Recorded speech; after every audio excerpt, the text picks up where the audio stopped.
Hello and welcome to Analysis with me, Jonathan Steele. Peace talks between Israel and the Palestinians have collapsed. Today's deadline has passed without any agreement, even on the resumption of talks.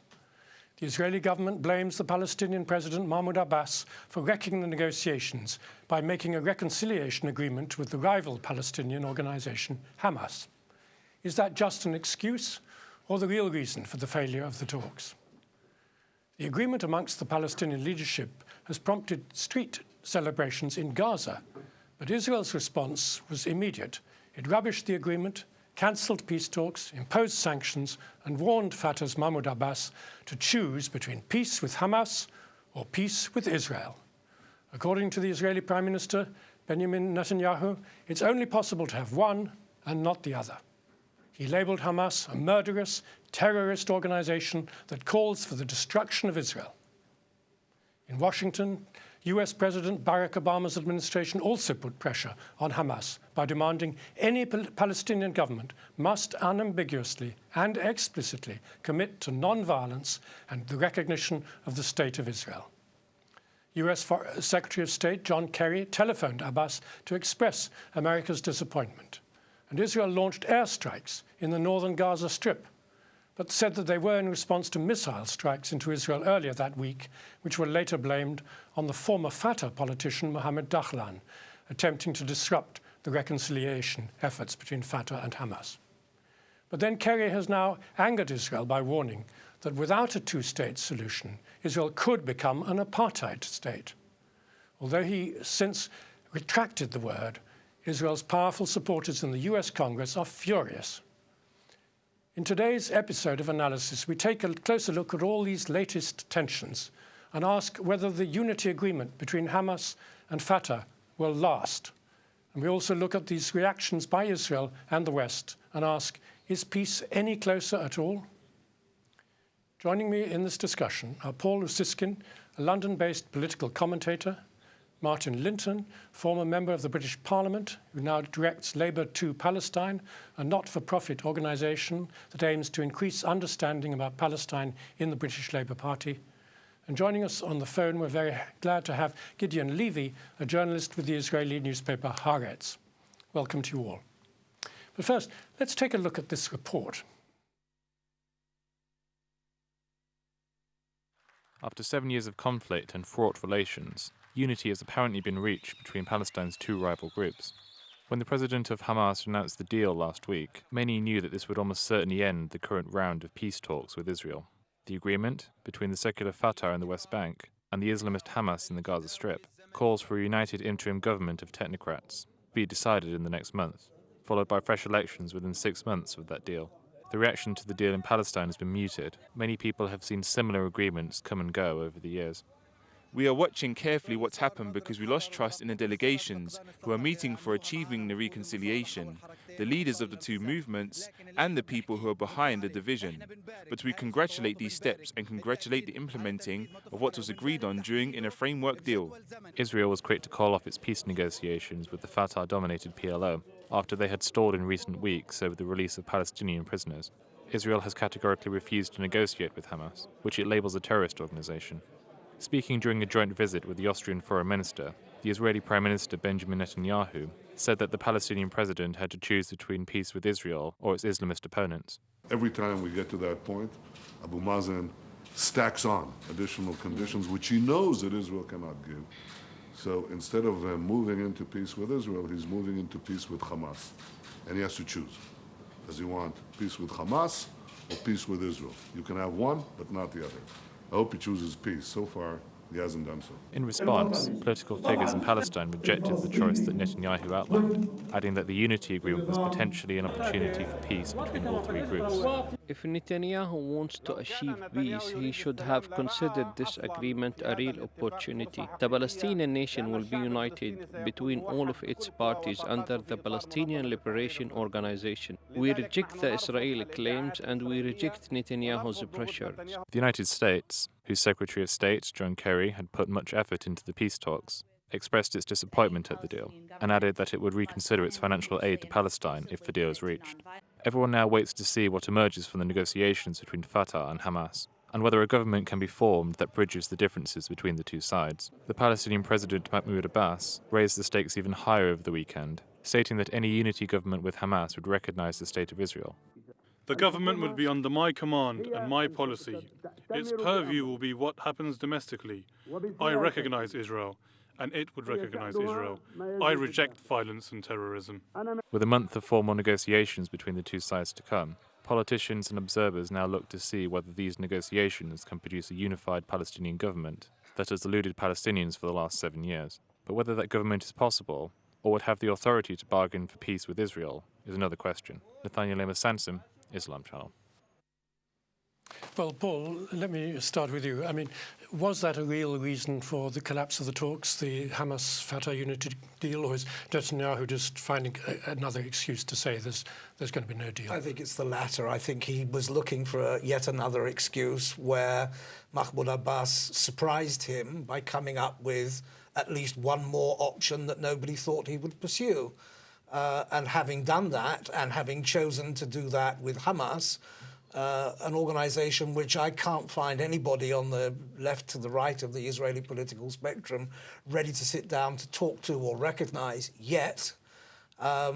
So he appears to have decided to use that option and go his own way, and he's given Bibi Netanyahu a bit of a rest. Well, Martin, I mean, wasn't it a bit of an own goal then by the Palestinians to make this deal just at this moment when the deadline for the peace talks was approaching? Shouldn't they have waited a week or two at least? I think the Israeli reaction is ridiculous. I mean, if you believe in democracy, you have to speak to elected politicians, something they have refused to do in the past. But in any case, it's not a coalition between Fatah and Hamas. It's not as though they're jumping into bed together. It's an agreement to have a caretaker government and elections. Again, if you believe in democracy, you presumably believe in elections. And of course, if the polls, if the Palestinian polls are anything like accurate, then when there is an election, it's quite possible that a Fatah government will be elected, which would be, of course, much more to the taste of the Israelis than a Hamas government. So on all three counts, it is a ridiculous stance to take that there's something wrong in the two sides, the two Palestinian governments, signing a reconciliation agreement. They should recognise this, and I'm very disappointed that the Americans have just lamely followed the Israelis in condemning what is actually a step forward. And I just hope that the British government doesn't fall into the same trap, because the minute we say we won't talk to an elected government, then we devalue our own support for democracy. Well, Gideon Levy in Israel, I mean, even if there hadn't been this unity agreement, did you think that the peace talks were actually going anywhere? Would they have reached some kind of real conclusion? I'm not sure it's a question at all. I mean, the record speaks for itself. For 9 months, Israel was even not willing to put a proposal. Israel was not even willing to say what is its vision toward any kind of settlement. Netanyahu is jumping from one excuse to the other. One time it's this unheard demand to be recognized as a Jewish state. And then when this doesn't work so well, comes the unity government as another excuse. You can put all the excuses aside and you will not get any kind of genuine intention from Netanyahu, from the Israeli government, to make any kind of settlement with the Palestinians. How did people in Israel react to Kerry's statement about apartheid? Is that seen as a sort of gaffe by Kerry, or was it a subtle sort of threat, as it were, to Israel? The right-wingers jump, as usual, and say, here the true face of Kerry was exposed. He's anti-Israeli and so forth. Israelis now deeply hurted by this declaration. I was so sorry to hear that Kerry by himself apologized for just saying the truth. I mean, who can deny, who can say that if this reality will go on, it will not turn into an apartheid state? Who can claim seriously that the regime in the West Bank is not an apartheid regime? I mean, how else can you call it? Israel by itself is not an apartheid state, but the occupation, I mean, it walks like an apartheid, it behaves like an apartheid, it sounds like an apartheid. How else can you call a regime in which in one piece of land there are two peoples, one people with all the civil rights in the world and the other people with no civil rights whatsoever? How can you define it if not apartheid? On the other hand, after the unity deal, Mahmoud Abbas, Abu Mazen, has given one sort of good thing to Israel and to Netanyahu by coming out with a statement on the Holocaust, saying that it was the worst crime of the 20th century. I mean, previously Abu Mazen had had a rather dubious view of at least of the number of Jews killed in the in Holocaust. I mean, is that being widely reported in Israel and seen as a step forward, or is it just kind of ignored? No, it was not ignored. It was much worse than this. It was well reported, but Netanyahu, again, with his Pavlovian reaction, reacted like a propagandist, not like a statesman. Immediately he dismissed this declaration. Immediately, instead of really understanding that for a Palestinian leader at this time to give such a declaration has some meaning, he immediately again went back to his old phrases, calling Abbas and calling his words as empty words. You see, with the Palestinians, if they say peace, it's empty words. If they say war, so that's the real intention, and then we can't negotiate with them. It all goes back to the basic, and the basic is that this man, Benjamin Netanyahu, does not believe in peace with the Palestinians, does not believe the Palestinians, and I really suggest to all of us to stop checking him every moment and check every reaction of him, because he will not change. That's the man who was chosen to lead Israel. That's the man who is already 8 years in government as prime minister, and most probably that's the man who will continue to lead Israel. Well, that's a very bleak assessment, Paulus, from Gideon. Do you have any more optimistic thing? Do you see anybody coming forward on the Israeli side, a politician who could change the mentality of people? There's a strain of very deeply ingrained authoritarianism that comes out of this government that sadly makes it very popular. Israelis seem to think that when they wake up in the morning, the whole world is watching them. And on the other hand, what they think the whole world is thinking about them is negative and dismissed, because they've got a tough guy who is authoritarian and says the right kind of things that feed their paranoia. And so they think, okay, Bibi is the guy. They often use the phrase Bibi Melech Israel, Bibi King of Israel. I don't know how you change this. I can't see on the political horizon immediately. Firstly, I can't see an election coming, although I'd like to hope that I'm wrong. Secondly, I don't know who can really challenge him, although I look at the current leader of the Labour Party, who is still very far away from making a major challenge, Isaac Herzog, and I get the sense that given time, he would be a challenge, but there's a time gap here that's a very long one. So I'm afraid I have to agree with Gideon Levy. This looks like a rather bleak future. I mean, coming back to Hamas and the issue of the destruction of Israel, which Netanyahu cites as a reason why you cannot discuss anything with them, let alone negotiate. I mean, will this Fatah unity deal make it easier for Hamas to come out in favour of the recognition of Israel and under a two-state settlement?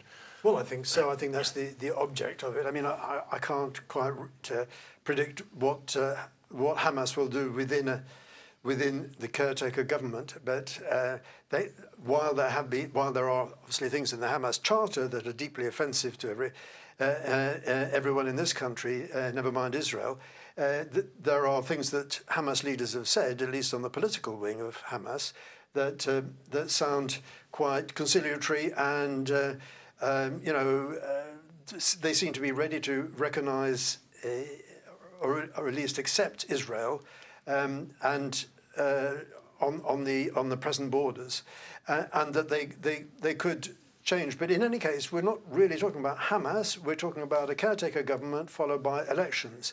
I think elections would be very good for Palestine. I think it's a tragedy that they've not been able to have an election since 2006. All of their mandates have elapsed. None of them are really elected now. And that would be a new page, and it would be up to the voters of Palestine to decide who really speaks for them. But you know, it's up to the voters, and of course there is a lot of support for Hamas still in the West Bank as well as in Gaza, but I think there's even more support for Fatah, or more particularly for the policy of non-violent, peaceful struggle with international solidarity, which is really Abbas's policy. And incidentally, I don't think the reason that the peace talks ended really had anything to do with the reconciliation agreement, because it was earlier than that. It was 4 or 5 days earlier when the Israelis announced another 700 settlement approvals. That's when that's when the peace talks essentially broke down, and Abbas said that he couldn't accept that, and that they suspended the talks. And who can blame them? Because during these 9 months of so-called peace talks, the Israelis have announced over 10,000 new settlements. That's enough to house another 55,000 settlers. Now, I mean, isn't that just proof that for the Israelis, the peace talks are just cover to carry on building settlements? And if they can have peace talks, and that gets the pressure off them from the international community because they're talking about peace, but at the same time they're building more settlements, they're having their cake and eating it. And this is essentially, I mean, from the moment the peace talks started, when it was clear that the Israelis would continue to build settlements during the peace talks, I regarded it as a complete waste of time. And the Palestinians were only going along with it because the Israelis had promised to release some of the longest-serving Palestinian prisoners. And one couldn't really blame them for going along with it, because these people had been in jail for more than 22 years, and you know, it would have been very unpopular to, you know, not to take the opportunity to get them out of jail. But to say that the Palestinians ever believed that the peace talks would come to anything, I don't think they did. They just believed that they would take the prisoner release, but if they didn't have a settlement freeze, the peace talks were doomed to failure. Well, Gideon, on that point, I mean, why did Netanyahu refuse to go ahead with the agreement to release those prisoners? First of all, it was his own commitment. Let's not forget it. Netanyahu is mainly motivated by domestic politics. And there was a threat of the national coalition partner, the Beit Yehudi, the Jewish Home, to leave the coalition if those prisoners will be released. And this was enough for him to decide not to commit his own commitment and Israel's commitment to continue with the releasing really a small number of prisoners who served over 22 years, as it was just said, some of them even over 30 years. And this was enough for him to not fulfill the commitment, sure. I mean, in his testimony to Congress not so long ago, Kerry seemed to put all the blame, or the main blame, on Israel for the lack of progress in the peace talks, by saying it was indeed the building of settlements that undermined everything. So did that have any echo in Israel at all? Did people sort of sit up a little bit at that, or did they just say Kerry's, you know, speaking again off the cuff and making mistakes? Unfortunately, the Israeli media and some other social agencies are, most of them, if not all of them, totally recruited to the Israeli propaganda, and they buy the official Israeli narrative one time after the other. And it's very, very hard in Israel to raise an alternative voice, not by, God forbid, censorship or governmental pressure, but because of self-censorship, which is much worse than governmental censorship. And so you get all those pieces of news through the filter of the Israeli media, and the Israelis get really a totally biased information, including about the Americans' attitudes.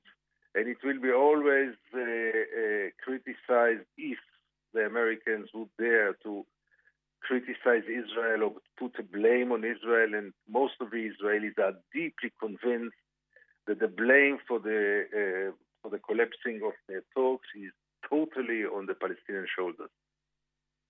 Well, do you accept that, Paul? I mean, that there is this propaganda machine and the real issues aren't properly aired in Israel?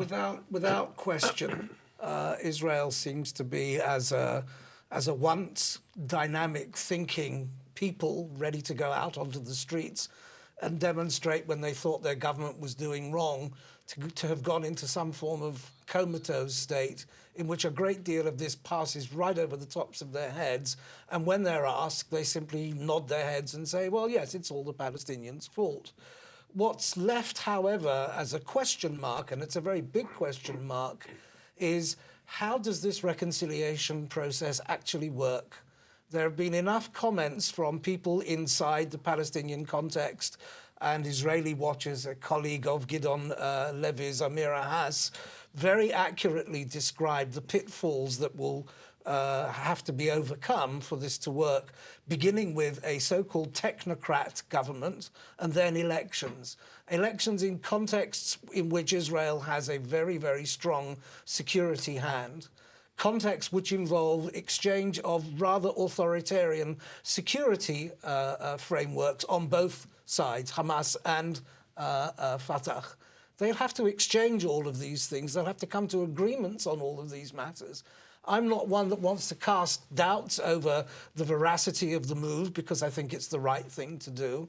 I'm querulous about how it's going to work out, putting aside what Israel may or may not try to do to harm it. Well, we'll certainly continue that discussion in the second half of the programme, really asking why did this agreement happen, why was it a surprise, and how serious is the content, given that there is no real political programme that's been come out of it so far. So stay with us and we'll continue the discussion after a break.